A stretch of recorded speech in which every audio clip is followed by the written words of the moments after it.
Stories by a preschooler by Riley.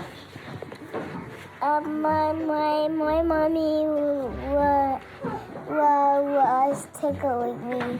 Oh, she was tickling you, and what happened? She turned to a tickle monster. Oh, she turned into a tickle monster? What color did she turn? She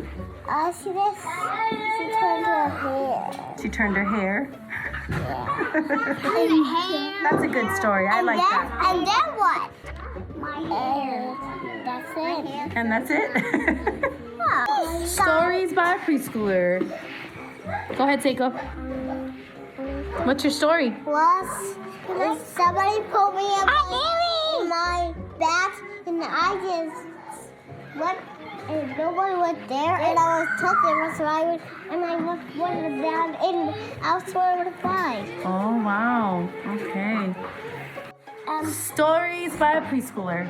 I was just hidden by a bear, and the bear hit me with a stick. The bear hit you with the stick? Yeah. These are some very naughty bears. Where are you finding these bears? I was just in the stitch on the backyard, and the bear jabbed the stitch on my hand, and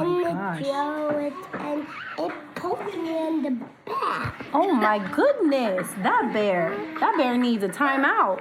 That was